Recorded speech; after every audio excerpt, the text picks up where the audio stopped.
ত্রয়োদশ সংসদ নির্বাচন ফেব্রুয়ারিতে। একে অবাধ ও সুষ্ঠু করতে সব প্রস্তুতি নিচ্ছে সরকার। সে কারণে গুরুত্বপূর্ণ কিছু সংশোধনী এনে অনুমোদন করা হলো গণপ্রতিনিধিত্ব আদেশ আরপিও। ফরেন সার্ভিস একাডেমিতে উপদেষ্টা পরিষদের বৈঠক শেষে এ নিয়ে ব্রিফ করেন আইন উপদেষ্টা আসিফ নজরুল। জানান, অনুমোদিত খসড়ায় আইন প্রয়োগকারী সংস্থার সংজ্ঞায় যুক্ত করা হয়েছে সেনা, নৌ ও বিমান বাহিনীকে। নির্বাচনে প্রার্থিতা প্রশ্নে রয়েছে বড় পরিবর্তন। পলাতক ব্যক্তি যারা থাকবে বিভিন্ন মামলাতে পলাতক ব্যক্তিরা ইলেকশন করতে পারবে না, সেটা ইনক্লুড করা হয়েছে। পলাতক হচ্ছে আদালত যখন পলাতক ঘোষণা করে, আপনি আদালত যেদিন আপনাকে আসতে বলছে সেদিন যখন আপনি আসছেন না, তারপর পত্রিকাতে একটা বিজ্ঞাপন দিল, তারপর আপনি আসছেন না, আদালত আপনাকে পলাতক ঘোষণা করবে। সেটা বিচার চলাকালীন সময়ই পলাতক হয়। মাননীয় প্রধান উপদেষ্টায় নির্দেশ দিয়েছেন, নির্বাচনে যারা প্রার্থী থাকবেন ওনাদের দেশি সোর্সে, বিদেশি সোর্সে ইনকাম, সম্পত্তি সমস্ত কিছুর বিবরণ নির্বাচন কমিশনকে দিতে হবে এবং এটা আমরা ওয়েবসাইটে পাবলিক করে দিব।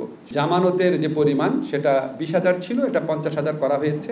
এছাড়া এবারেই প্রথম পোস্টাল ব্যালটে ভোট দেবেন প্রবাসী ও নির্বাচনে দায়িত্বপ্রাপ্তরা।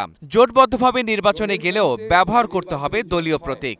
জোটের অংশ হলেও দলের যে প্রতীক সেটাতে ইলেকশন করতে হবে, যাতে ভোটাররা ক্লিয়ার আইডিয়া পান যে কোন দলের। যেই নির্বাচনে একজন প্রার্থী থাকবে, আপনাদের 2014 সনের ভুয়া ইলেকশনের স্মৃতি নিশ্চয় মনে আছে, 153টা না 54টা আসনে একজন প্রার্থী ছিল, সাজানো নির্বাচন ছিল।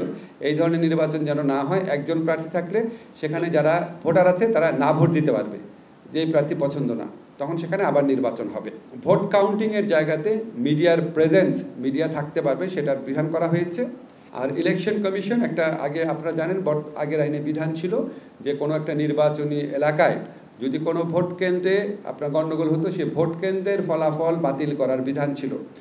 এখন নির্বাচন কমিশন যদি মনে করে একটা নির্বাচনী এলাকাতেই এত বেশি অনিয়ম হয়েছে যে পুরো নির্বাচনী এলাকার ভোটই বাতিল করা উচিত, তাহলে ইলেকশন কমিশন সেটা করতে পারবে, সেই ক্ষমতা দেওয়া হয়েছে।